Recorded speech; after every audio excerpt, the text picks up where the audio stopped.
Hi, everybody. Welcome to Bobby Owsinski's Inner Circle. I am Bobby Owsinski, and this is a show all about music, music production, and the music business. My guest today is engineer-producer Ross Hogarth.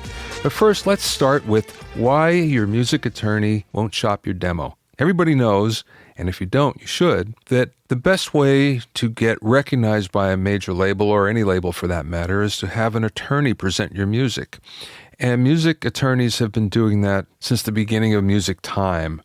Basically, for them, it's a way of generating business, so it's a good deal. And they're a trusted source for the record label, so they like that as well. So this is a good way to get in the door of a record label, especially a major record label. That said, it's not foolproof. Just because you have a demo and hire an attorney, it doesn't necessarily mean that they're going to shop it for you. So recently there was a poll of music attorneys to find out the reasons why they won't shop a demo. And here's what they said. Number one was if you cold called. Now, once again, this is a business of relationships. And in order to get a music attorney that has enough juice to go to a major record label, you really can't go in there by yourself. You can't cold call them. You really need somebody like someone who's already represented by that attorney or a friend of the attorney to kind of front you in. And if you cold call them, chances are low that they're probably not going to shop you. So that was number one. Number two was your tracks just weren't ready. Just because you hire an expensive attorney and you put them on retainer, it doesn't necessarily mean they're going to shop your demo for you. They have to feel that your tracks are worthy because, again, it's their reputation on the line as well. They're bringing something as a trusted source to the record label, and the record label really wants to know that this is something that's ready for them. Number three was you have uncleared samples. Now, of course, they're a music attorney. This is what they deal with all the time, clearing samples or suing because something is uncleared. As a result, if you have something that's uncleared, automatically they're not going to do anything unless you pay to get it cleared. And again, the tracks are ready. Number four, you don't have an online presence. An online presence is ultra important for every artist today, no matter what. It's virtually impossible that you can get anywhere these days without some sort of an online presence. And if you have something that proves that you have a fan base or a potential fan base, of course, that's something that not only a music attorney would be interested in, but also a record label. And number five was the attorney just didn't like the music. So even though you're paying the attorney or the attorney wants to represent you, if they don't feel good about the music, they're probably not going to shop it for you. So once again, money doesn't always talk in these cases. The reputation of the attorney is something that they're very protective of, so they really have to like what you're doing in order to shop it. So don't feel bad if they won't. Probably you're best off to go find somebody that really does like your music or can be helpful in getting it to a point where they feel like shopping it. If you have any questions or comments, send them to questions@BobbyOInnerCircle.com. Don't forget about my new coaching program, and it's called 101 Mixing Tricks, Big Studio Tricks for the Small Studio, 101 Mixing Tricks. And you can find out more information and even get 4 mixing tricks by going to 101mixingtricks.com to learn more. Next thing I want to talk about is the small Amish farm town in Pennsylvania that's actually the center of the touring music business. And this is a town called Lititz, Pennsylvania. I actually grew up about 40 minutes away in a little town called Minersville, Pennsylvania, so I'm very familiar with Lititz. Now, Lititz is the home to 2 major companies, probably the biggest companies in the touring business. The first one is Clair Brothers, and Clair has been the number 1 touring sound company for many years now. 2 brothers, Gene and Roy Clair. They started in 1968 with a couple of Altec A7s and doing the 4 Seasons. And from there, they grew it into a international brand. They do the top acts. They do McCartney, they do Rolling Stones, they do Rod Stewart, they do any major act you can think of. They either do or have done in the past. So they're one of the biggies in the business, and they're based out of Lititz. But there's another really big company there, and it's called Tate Towers. And Tate Towers actually does staging for concerts. So they're the ones that build the big stage productions. They started with Yes way back when, and now they've done everybody up to Britney Spears and Michael Jackson and every major act you can think of in between. They moved to Lititz because it's a little Amish town of about 10,000 people, so it's cheap. So between these two companies, it's kind of the center of the touring universe in a way. And what they've done is they've come together to start a new facility that's called Rock Lititz. And what this is a staging complex, and it's a place for major acts to come and to work out their production kinks before they actually go out on the road. And this has been happening for years, actually, where before a major act goes out on the road, they'll rent a hall and they'll work on all the staging cues, and they might work on it for about 6 weeks before they actually take it out on the road. And in many cases, they'll go to Lititz, but the only problem is they didn't have a building that was quite big enough for the biggest rock acts. So now they have. Now they've done Rock Lititz, which is going to be a big entertainment complex there. You can actually check out what it's going to be like if you go to rocklititz.com. Lititz is Lititz. So go to rocklititz.com and check it out because it's very, very cool. My guest today is the great engineer-producer Ross Hogarth. Ross started as a stage tech and then later a live mixer for the likes of David Lindley and Jackson Browne and Fleetwood Mac. But later he moved into the studio where he's since worked with Roger Waters and Motley Crue, Van Halen, John Mellencamp, and many, many more. Ross has just been nominated for a Best Engineered Record Grammy for his recent work with Keb Mo. So I spoke with Ross from his studio via Skype. So Ross, thanks for being with me, and congratulations on your Grammy nomination. Oh, thanks, Bobby.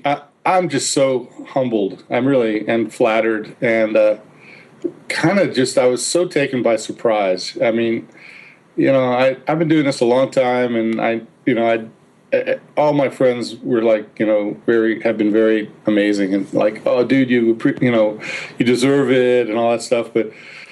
I mean, the Keb Mo record that we made last year was sort of the little record that could, I mean, Keb Mo has been on Sony for years, and he got off, his deal, and he, we made this record on a shoestring and put it out on his own label, and people love him, and really gravitate to his sincerity and his music. And so for me, when I get a record like that to mix, it's such a meal for me to dig in. We made a record back in 96, 97 or 97 that won Best Blues at the time. It's a record called Slow Down. And then, the next record, and I think he won, or he might have been nominated for one more, but, this is not a blues record per se, but he would normally be in a blues category. Yeah. And they closed in the contemporary blues into Americana. So this record had to compete with Eric Clapton and, a slew of really classic, amazing, artists that are in the more Americana genre. So for the record to get nominated, but then for me to get the engineering nod is just, I don't know what to say, man. I'm very humbled. It's a great honor, and you well-deserved. That's very cool. I'm very happy for you. Sometimes you pinch yourself because you think back to when you were the kid looking at album covers. Yeah. And looking at our idols, the people that, you helped Ken Scott write his book, and, Ken's, he's one of our icon, he's one of the cats, you know what I mean? Yeah. So when you get nominated for something like that, you have to pinch yourself and you go, wow, okay, I really do have some gray in my beard. I always tell the story when I speak about when I was a kid. I remember being in my bedroom and listening to the Rolling Stones, a live concert, and hearing Mick Taylor whip out this great solo. And of course, I was playing in a band and thinking, boy, I would do anything to play with that caliber of musician. And then, 20 years later, I'm in Los Angeles and I'm Mick Taylor's musical director for a tour after I had just produced him. And it was one of those things where it's like, and so then we do a rehearsal and he says, I feel like doing a Stones song. Let's do Jumpin' Jack Flash and you play the lead. So then he detunes into that drop G tuning, that Stones tuning. And when he hit the first chord, I flashed back to when I was in my bedroom, and it was like, this is unbelievable that it should happen. Yeah, What more do you say? Right, those things are pinch me moments, and I've had a few, throughout my life, and definitely having. And the interesting thing on the pinch me moment, on the, just to one more thing on this Grammy nomination is, I was actually on the phone with, Kev Mo is Kevin Moore. That's why he's Kev Mo, because it's like if you're gonna like give a shout and call out, like you go, hey, Kev Mo, so so I don't call him Kev Mo, he's Kevin. So when Kevin and I were on the phone, and he was calling me to, congratulate us on the Americana, nomination, Americana record. And then in the background, his wife is yelling, Robbie's yelling at him, going, going, hey, there's the engineering, or something like that, and he didn't know, like, it had just like popped up, I guess, because the nominations are coming in. So we both kind of found out together on the phone together. That was a cool kind of pinch me moment, where we're both, he's like, hey, Grammy boy. I love it. That's great. Well, I want to go back to where you were playing in a band on the East Coast. And how did you get from there to doing live sound to being in the studio? Because that's a big transition. And usually people will go to one, you'll play in a band, and then you'll go maybe live sound and never get out of that, or you go into the studio. But you've had 3 different careers basically in music. How did that happen? Yeah, I mean, I wouldn't call the playing in bands a career yet, but that was, I mean, I was a musician first, of course. And, but I also had this epiphany at a very young age. The epiphany was, and it's sort of the thing I always tell young people when I'm talking to them, and that is surround yourself with people that are better than you. That's like one of the rules of thumb or one of the unsaid sort of or said rules about like success. If you surround yourself with people that are better than you, you're going to become better than you would be if it goes the other way around. Yeah. And you get pulled up into a whole nother realm. And so I was playing music that, I'm an adept guitar player. I'm not gonna, fake it, but I definitely put in my 10 or 20,000 hours or whatever, woodshedding. Yeah. But the music that was in my head was not coming out of my hands. So I was sort of frustrated, but I was also smart enough to know that the musicians that I would have ended up playing with and maybe ended up, whatever, the epiphany was 40 years old in a crushed velvet suit in the Midwest playing some cover band. Yeah. And that was my epiphany. It was sort of like the kind of Otis Day and the Nights, you're in some club or something, and that's what your career ends up. And that's not where I want. I also, the analogy is like, you have to, if you throw your hat over the fence, you got to go get it. Now, sometimes you don't know how you're going to get it, right? So I was in New York, and, New York at that point in my life was it was not going down a road of positivity, it was not going to end up good. And I pulled out of there. I got out of there, and I came out to the West Coast. Fortunately for me, a bunch of my friends and we were all sort of migrating out because we all felt like, go west, young man, And so, I got out of New York and got out to California. And again, like any great adage, doors that open are only there for you to go through, and that's your lucky break. They're not lucky breaks. They're really you taking advantage of opportunities that open and you go through them. So I had opportunities that showed up in very specific ways, like becoming David Lindley's guitar tech was like the door that opened the door to like a lot of doors.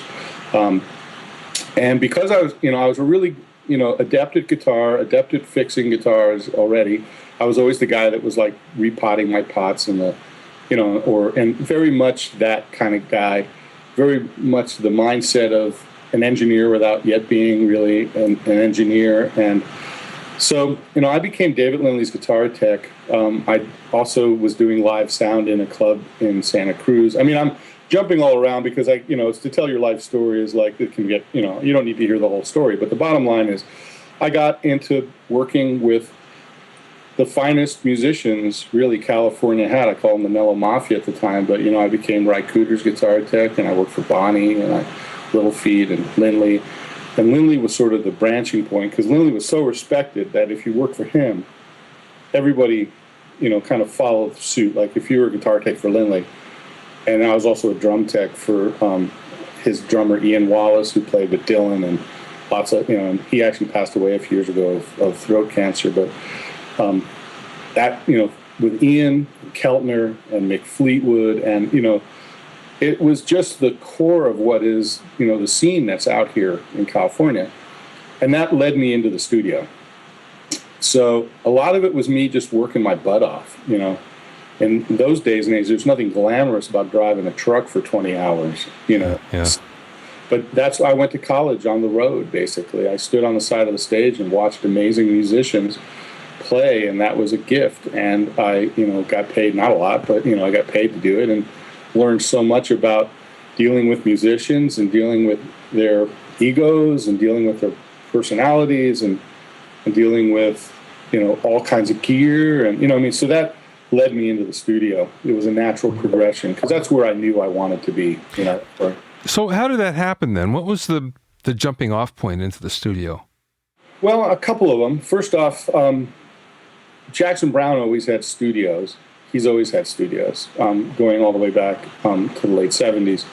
He, he left working at Sound Factory and put a studio. He had a house up on Outpost. He had a studio there. Then he moved it downtown.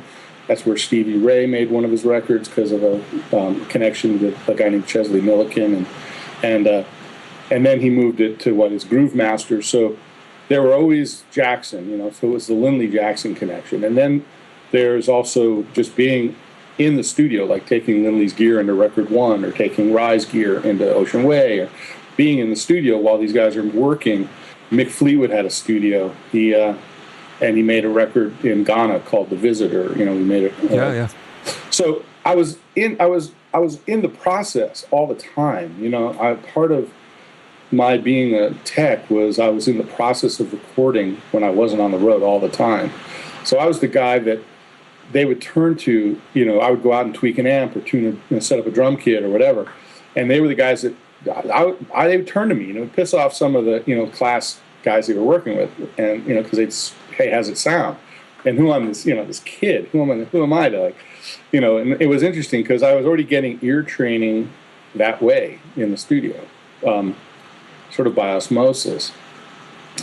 And as a kid, I was always the guy. I listened to all styles of music, every record, everything on the radio, everything from jazz to classical to world music to my mom's best friend Pete Seeger and playing mandolin, folk music. And so I was sort of a natural to work for someone like Lindley or Cooder, who had like a zillion instruments and bazookas and sazas and fiddles and lap steels and double necks, and to have odd tunings. I was a natural for all that because it was sort of already in my milieu, my vernacular. So. Yeah. And so it sort of was a natural progression to lead me off the road where I got to hand it to my girlfriend, now wife. She was the one that said to me, look, if you want me around, get off the road because I'm not interested in having a long-term relationship with someone that's never around. And so I had to get off the road. I saw that I didn't want to lose this relationship, and it was the wise thing to do because I got off the road and got into the studios here and became a staff guy for the Kingman to Neil at their studio called Rumbo in the Valley. I remember Rumbo. It was a great place. Oh man, that Rumbo was my home for 20 years or so. Yeah. I stepped off the road into 2 Rat records and a Dio record and REO Speedwagon and great engineers like Shelley Yakis and Don Smith and Dave DeVore and great producers of the day were all working in and out of Rumbo. I mean, it was one of the studios. It wasn't just like someplace way out in the valley, you know. Yeah. So yeah, man, that's sort of the Dime Cent tour, or the But besides Rumbo, you worked at the record plant, and you worked at Mellencamp Studio and for Giorgio Moroder, right? So how did you go from there, being a staff guy, to going out on your own? Because that's a big step. That's equally as big a step as coming off the road into the studio. Yeah, I mean, it was an interesting time for me. When I got off the road, I kind of was doing a lot at the same time. Like, because a producer named Richie Zito worked a lot at Rumbo, and we became super fast friends, he said, I want you to come with me down. I want to introduce you to Giorgio, because Giorgio's working on a zillion things at the same time. There's Harold Faltermeyer, Keith Forsey, Richie, one of Giorgio's good friends, Sylvester Levy, who did like the Rambo movies and a lot of that stuff. And so there was this amazing circle going around in Giorgio's world. He had what is now Larrabee on Lancashire. His studio was called Oasis. He took Davlin, which was next to Schnee, which is now part of Larrabee too, and built out the one room into 3 rooms. So he had 3 rooms going, and the first Sony machines ever. So the workflow was very much like today, where we have hard drives. Well, we had Sony tapes back then, and we'd be working on 3 rooms. We'd be doing one song. Like, we would be demoing Kenny Loggins on a track, but they'd also try like Glenn Frey. He just, it was like a very interesting. So I was going between Rumbo and Giorgio's at the same time on a lot of stuff. Like, if I wasn't either working on something at Rumbo, or if the Captain Tennille weren't still dragging me out of town to Vegas to do their live sound at the Caesar's Palace or whatever, I was with Giorgio. And what happened was, I got pulled into the Mellencamp scene through Don Gaiman, who worked at Rumbo, and an engineer who's no longer with us named Greg Edward, who ended up passing away in the 90s. But Greg and Don were sort of a team, and Greg and I bonded, and Don and I bonded, and I became it was like a trifecta. And so they started taking me to Indiana, and I started working on John's records in Indiana, and ended up working on his records for about 10 years. A lot of people thought I lived there because I was there a lot. So it was this whole sort of nonstop. And there came a point where, when you're in producers, like if you're working with these great producers, you're in producer school, I think. I think that's what happens. You end up, you feel like at a certain point it's your time to step out and find something to work on.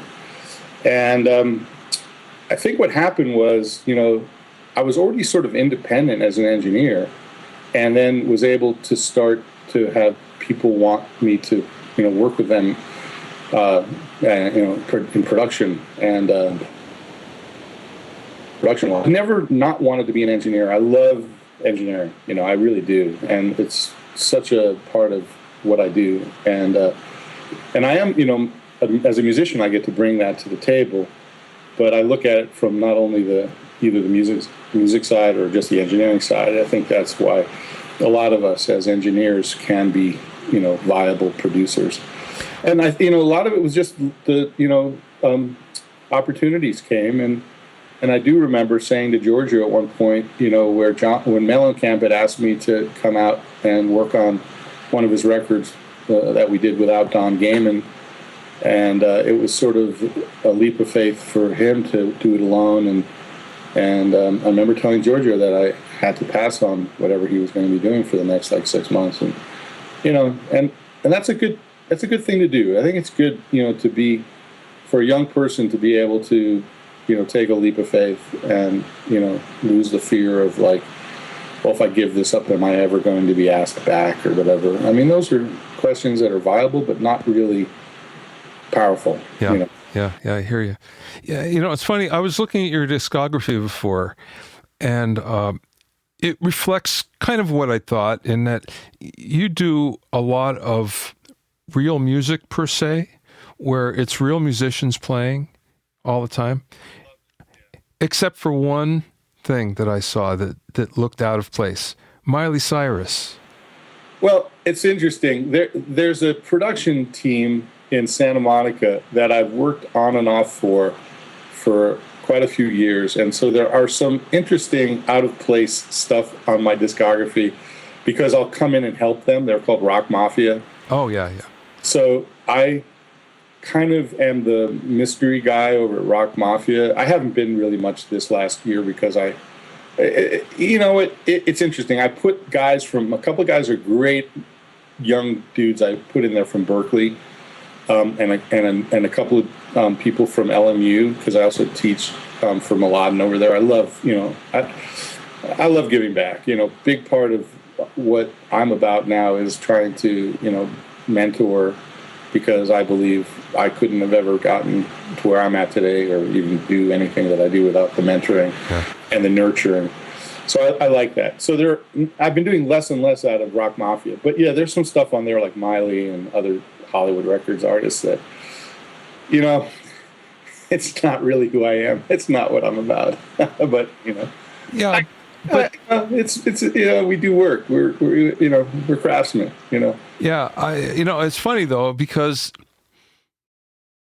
I think that stuff like that is actually good for you because it does give you different perspective on things and different new techniques that you wouldn't have thought of, new way of looking at things that you might not have thought of before or tried. So that's not so bad. Well, it's interesting too because. It's funny you mentioned the Miley because unrelated, that's not really the question, but this Christmas I bought my 17-year-old son Ableton Live with the Push, which is a like a DJ. Yeah. Not really, but it's for making beats and programming so one of the kids that I have working down at Rock Mafia is teaching my son and I how to use it. Basically my son, but teaching me so I can as a backdrop, because obviously all my years of experience in DAWs, I've never worked in Ableton, but it's another DAW, so I just need to know the specifics so I can help him when he comes up against. But it's fun to actually. I feel like a kid again in a lot of ways when I'm learning something like that because it's something I've never done, and I can and not even a kid again, but it makes me feel like when I had the Lin 9000 and I was a kid and I was programming, stuff with it, and it was just a new territory. So we have to. But live is it's interesting because it's a different set of muscles, mental muscles. It doesn't work the way we're used to. What I thought anyway, it didn't work the way I expected or the way I'm used to in other DAWs. So that was kind of weird. Because it was just a different way of thinking, a different approach. Yeah, well, I'm opening and cracking that code, so I'll report back to you. and when you said live, it's funny when you said the word live. At first, I thought you were talking about actual live music because to go back into that tangent, because I did come from the road, and because as a kid I played. Music was what we did. We played in bands. We played out in drum circles in Central Park. We jammed. We played in clubs. Then I worked on the road. One of the things about, I think, my sensibility of record making is I don't ever like losing that sense of musicians playing together. So something that I do gravitate to and I love is when I get, and continue to get the opportunity to be with musicians in a room. And so I think one of the things that I'm really good at is being able to make a record by pushing record. I think I learned that in not only live mixing, because you have to be basically mixing, you don't get a second chance at a show. You really want to do your best shot, when a band's playing live. Yeah. And so you're really in the moment. And so when you take that attitude into the studio, I found my first couple of years in the studio, I was like, wow, this is so easy. It was a weird feeling. It was like, this is so controlled.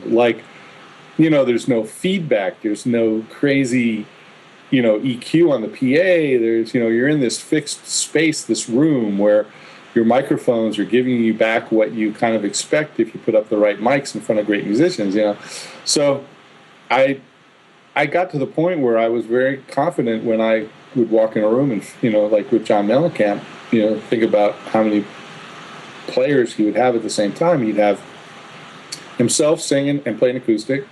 He'd have Larry Crane and Mike Wanchek, his two guitar players, playing at the same time, whether it be acoustics or electrics or one electric, one acoustic, or, you'd have a fiddle.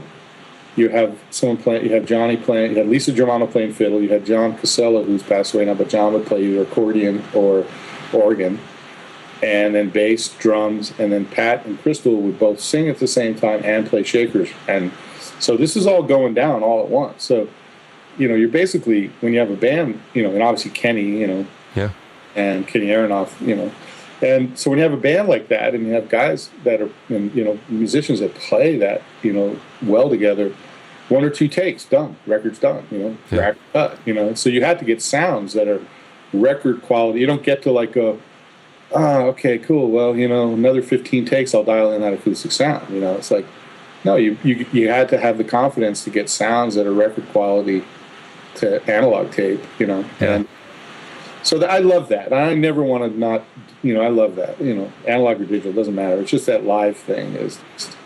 Did you ever do commercials by any chance? Yeah, I did a lot of commercials actually. With the 3-hour session, the first hour is tracking, the second hour is overdubbing, and third hour is mixing. I mean, that's kind of the same thing where you're constantly under the gun, and boy, everything better work. But that's fun. It's great. There's nothing like it.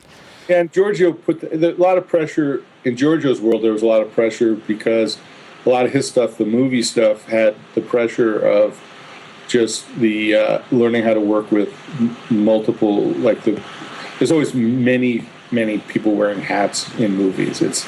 I always say, never have so many led so few. It's kind of an interesting. That's an interesting gig. Yeah, I wasn't. I didn't love working on commercials, but I do love that. I love that part of it, but I don't love the fact that it's really important. Like people oh man, could you make sure the wind chime, really, really sparkles over the word douche? You know what I mean? It's whatever. It's like you kind of have to go and take yourself out of like, wow, these people are very serious about this. It's like there's going to be voiceover on top of it. You spend like a lot of time and energy, getting, amazing sounds and stuff. And then in the end, it's just comes out of a car radio or something. But it's the same thing with mixing music in a way, because mixing records, because you'll have someone that will obsess over a half dB on a hi-hat, and you'll go, dude, in 2 weeks, you won't even remember this. You won't even know, what happened. You won't be able to tell. Yeah, you're so right, Bobby. You are so right. And also just the fact that people, you have to understand when you're making music, the best thing to do is to actually walk away from the speakers and like listen to music from, kind of from outside the room almost. Like a lot of times we called it like the room compression or something, where you just turn volume and you walk away.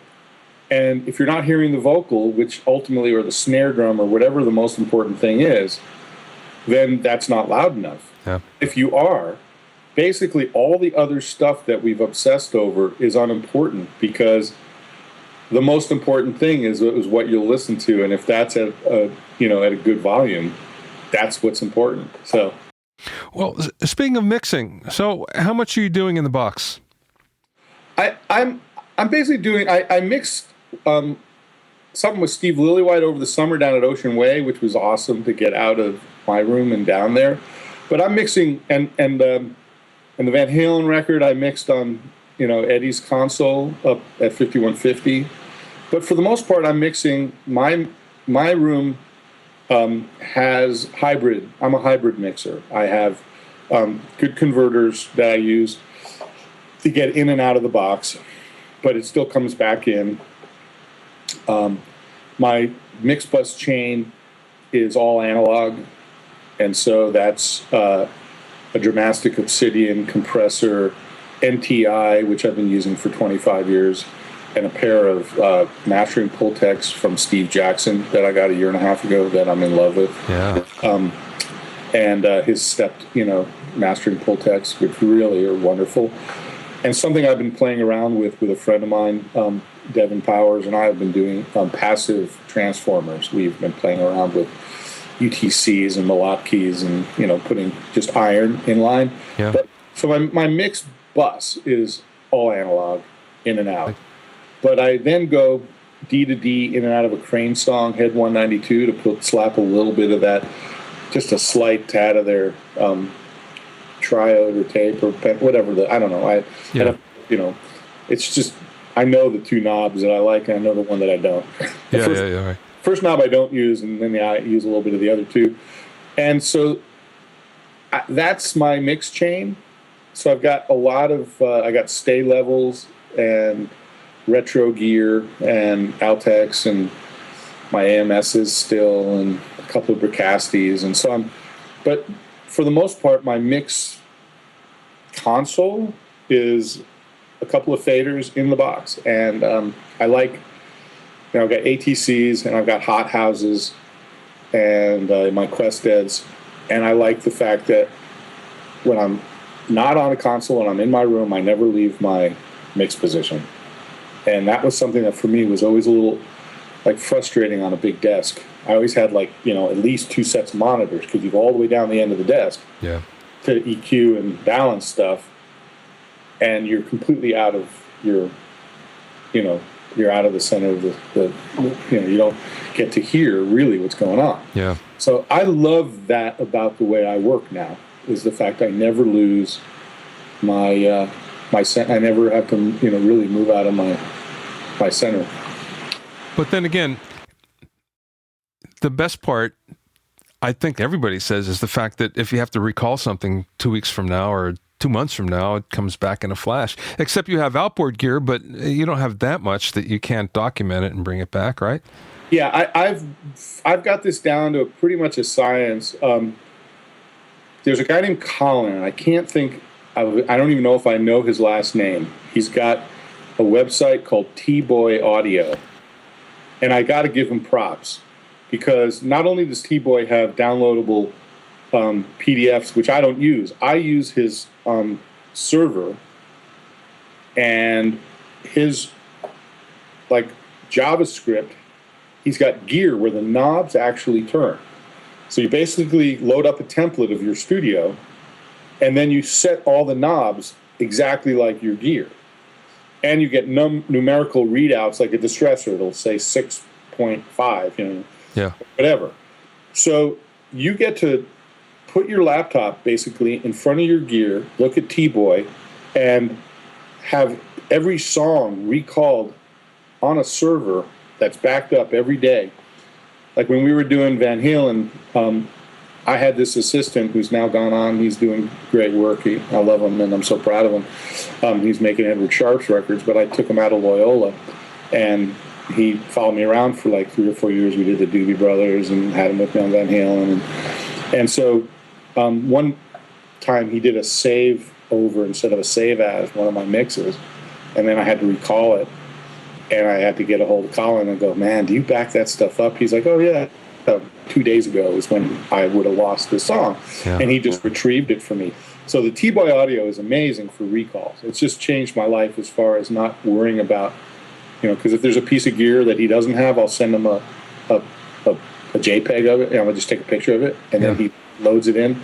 So, yeah, the recalls now for me, which are hybrid, still don't, they don't kill me. I can get back identically my mixes. Sometimes on my Altex, I have to take a piece of tape and maybe put a little mark to make sure the knob. But that's the the worst of it. Yeah, right. So you have a lot of microphones in your collection. Do you have the same setup all the time? So, for instance, if you're doing a drum kit, if you're doing a rhythm section, do you go to the same mics, or is it per situation? Yeah, it's interesting because there'll be certain things that I really like that now don't change. Like I'll always have a Royer SF-24 in front of the kit. I'll always have a Coles in front of the kit. But depending on how someone's hitting and what kind of drum sound I want, I might be using ribbons as overheads. I might be using the B&K 4011s. I might just be going mono. I might be, So I do change from sound to sound, but there is sort of a template. Guitars, I'll always be using a 57 and a Royer, whether I'm using a 122V or 121. I might pull in a 421 on a 412. I might use a room mic. But in general, on drums, there are certain mics that I really like, and I usually don't stray from like a Beta 52 inside the kick drum. And then on certain occasions, I'll pull up an Endyne, an EV868 next to it, or maybe even a Heil. And then, toms, it's always like they're mics I'll never use because I don't like them, like 421s. I just don't like the sound of a 421. Me either. Yeah, I hate the backside. I hate the cymbal bleed of, the actual attack of the tom is pretty cool, but I don't like what it does to my drums. So I actually always like, if I can, and I can tune the drums to not have the toms hovering with that, then I like actually leaving those mics open. I like the sound of the way a drum kit sounds from that perspective. So I try to find tom mics. I have a set of D19s, which work amazingly, and wow. 414s work amazingly. It's funny if you look at old pictures of Porcaro drum lessons. He's at Schnee's and he's using all 251s. So it's like, who today would put up 4 or 5 or 6 251s on their tom mics? It's crazy, right? No kidding. But who has that many? That's the other thing. But I mean, the point going back to it is that perspective has been lost. It's a lost art now. Toms are something that are recorded and then waveforms chopped. Like, it's one of those things where if you're, I think it comes from how many 421s have recorded toms. And basically what happens is people don't know how to tune their drums, and then they put up 421s. And so the toms only are good when they're events, and they have to be chopped out and gotten rid of. Yeah. And I look at drums as a whole. It's a whole.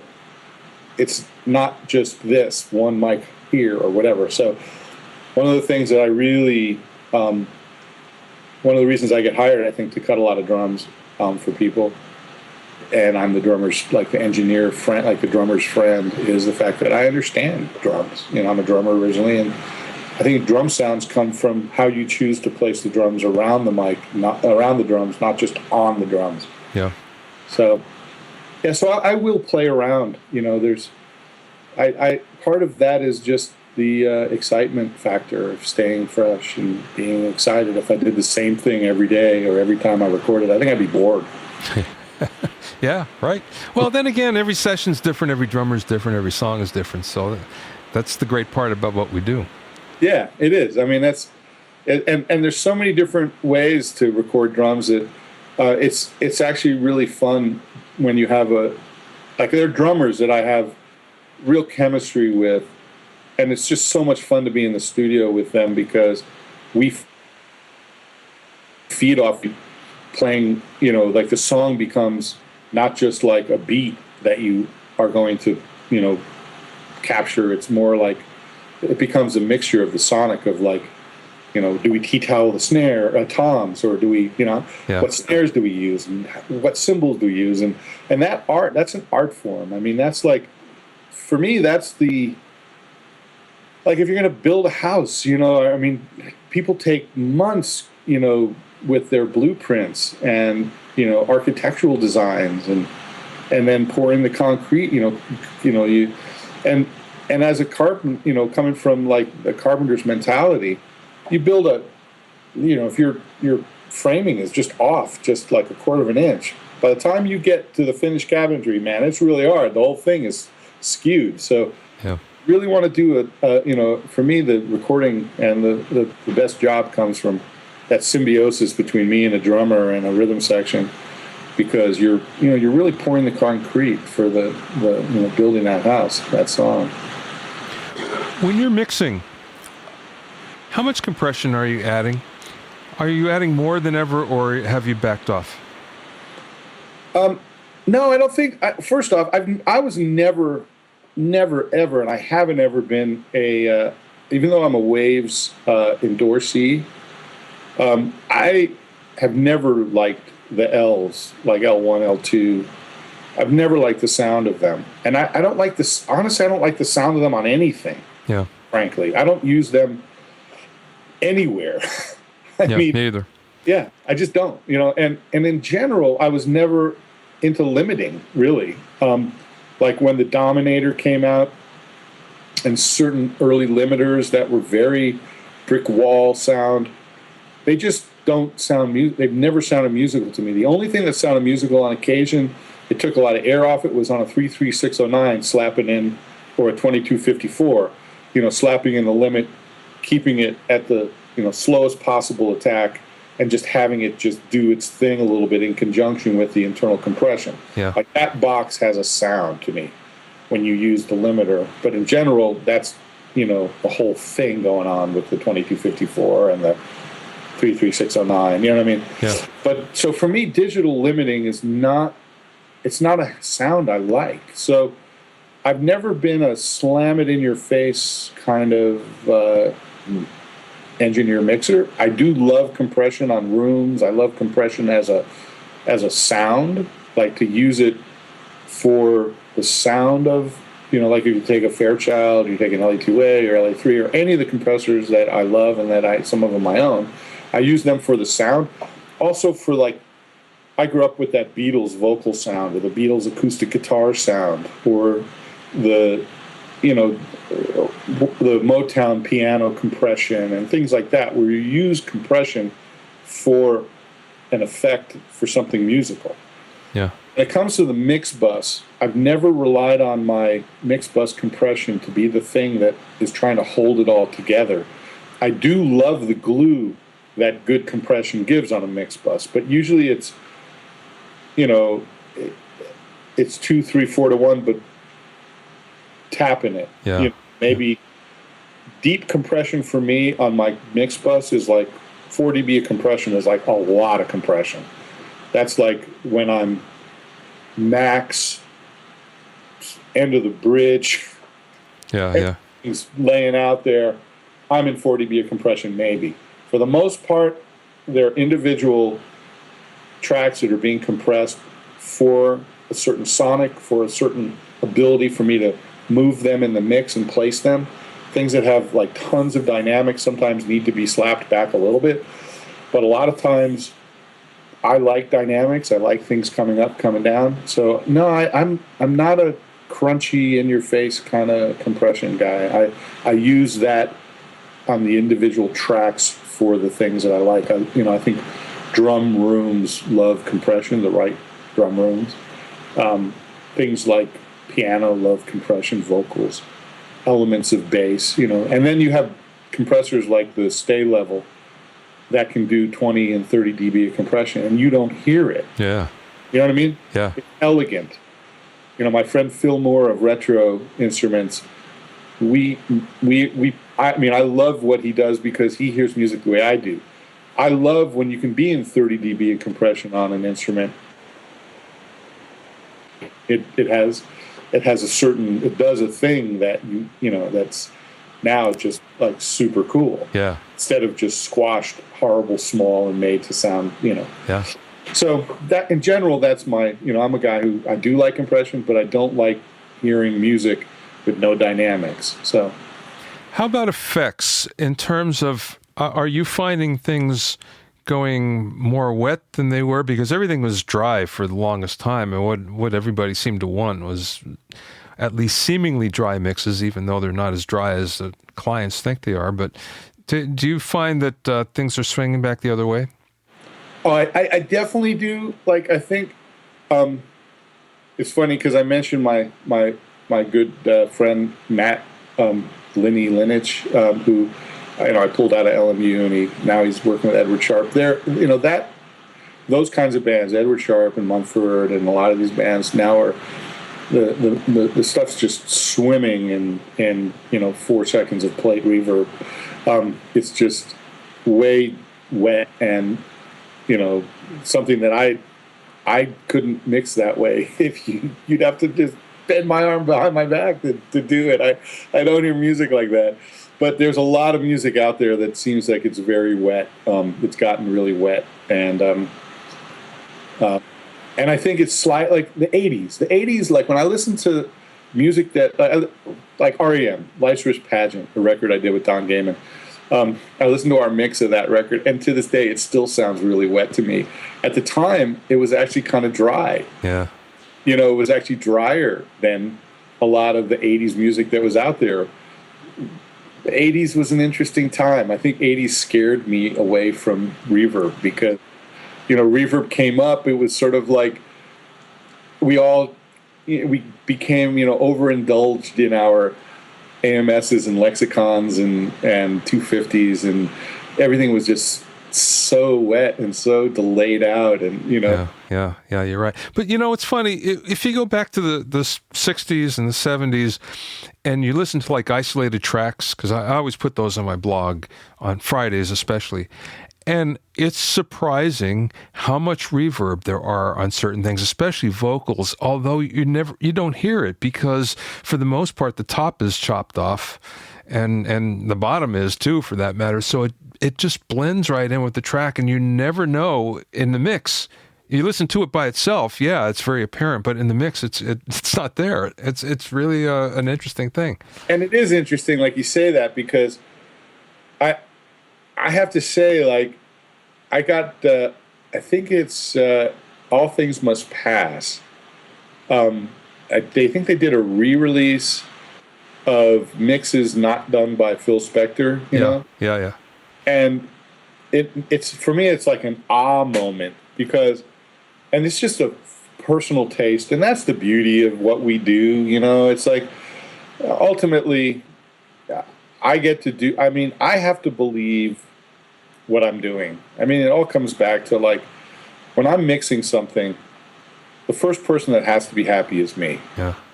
And when I'm happy, I can have confidence in whatever I did. Now, that's not going to mean you're going to like it, my client's going to like it, who knows? The best job I do is when I'm working for someone where I get to do exactly what I do, and my client likes it and doesn't make me change it radically. Because if I have to hear music through someone else's ears, then I'm always guessing. And so I think that's the beauty of the scope of what we have, is what's called, wet or dry or instrumentation or production or whatever. It's just all about emotion and how it makes you feel. Yeah. And I've just never been a wet. I like maybe something in the mix that's wet and back there. But in general, I've always been, and this goes back to, again, sort of my upbringing, playing in smaller spaces like garages and basements and clubs, not arena, and then you go out and you mix arena music, but not hearing music like that. I'm not really an arena, the 80s for me was all arena, kind of, we wanted to mix our records like it was all big arenas and stuff. And for me, I hear sound a little more intimately, I guess that's something, just in my heart and soul. It's a personal thing. So, I've always been I always gravitate to, it's, I think, a little drier sound personally. Last question, Ross. So what's the best piece of business advice that you ever received from someone, or that you learned yourself over the course of your career?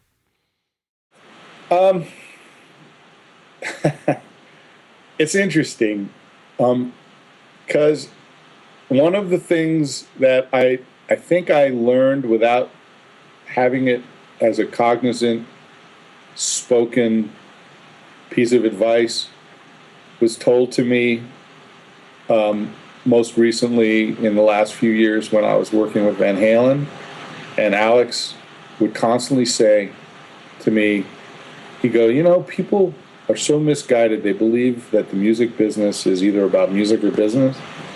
He goes, but the music business is about people. And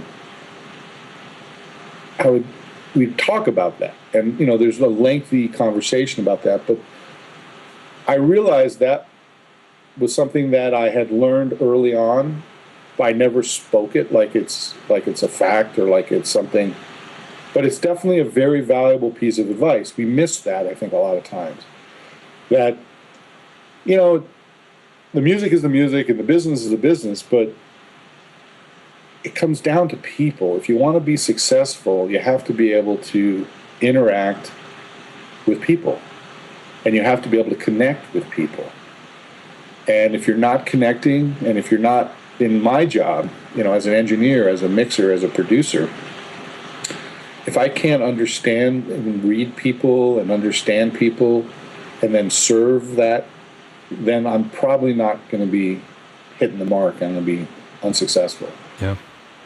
So I think it then circles back to everything technical as an engineer, because, if you step in the studio and you understand the person you're working with, or the producer you're working with, or even getting the most out of your assistant engineer or whatever. So it's interesting that Alex would say that to me, because I used every ounce of my people skills, working with those guys, because it was the first record with David Lee Roth in 20 some odd years. And, he had, and Eddie and Al, and then you got Wolfie, the son. And, so it's about people. To me, that's like a great piece of advice that I guess it was something that I knew inherently, but it was told to me in a way and said to me where I could feel like,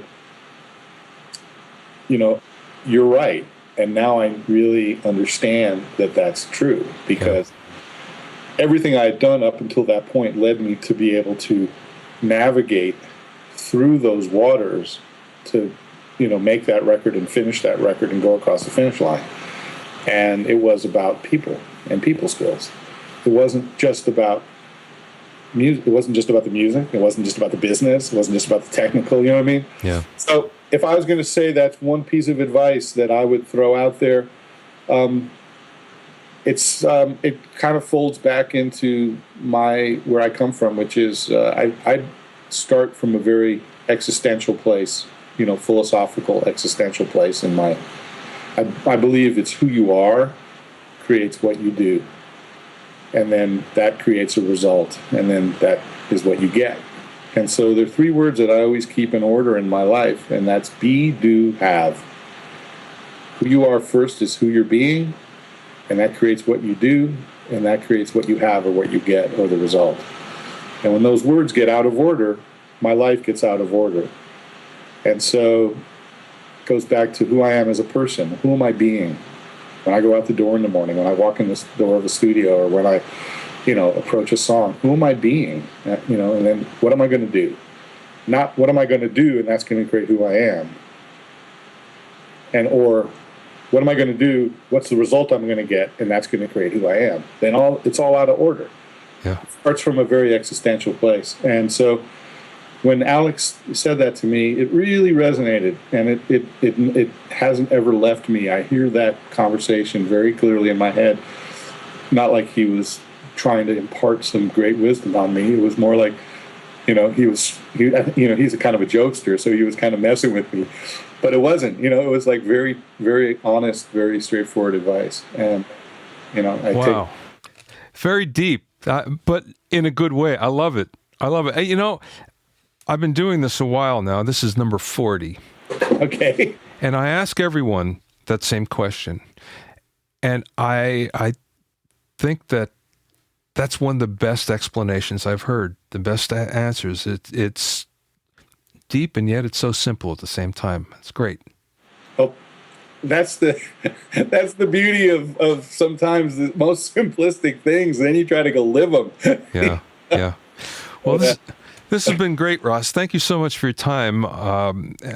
I really enjoy talking to you. I hope we can do it again sometime, because I have a huge list of questions that we didn't even get to, but hopefully we will another day.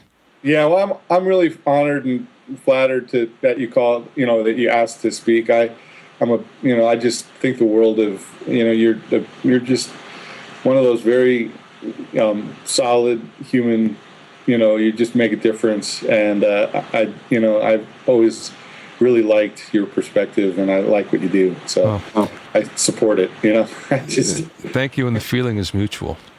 It's needed out there, man. It's like we're in a time and place where you gotta it's like the internet is the home of a place and a resource, and we need real people on it. There's a lot of misinformation, and there's people like yourself who've been doing this a long time that are very solid and respected, and for you to take the time and energy to continually put it out there, I support that. That's why I'll always be here for you. Well, that's great. Likewise, Ross. Thanks so much. I appreciate it. Okay. If you want to find out more about Ross, go to his website at hoaxproductions.com. That's HOAX Productions, all one word, .com. Thanks for listening and being in my inner circle. Remember, if you have any questions or comments, send them to questions@bobbyoinnercircle.com. Many, many thanks to Steve Cherubino, who's the host of the EDM Producer Podcast at edmmr.com. To listen to other episodes of Bobby Owsinski's Inner Circle, go to bobbyowsinski.com and select the podcast tab, or go to bobbyowinnercircle.com, or you can find it on iTunes or Stitcher.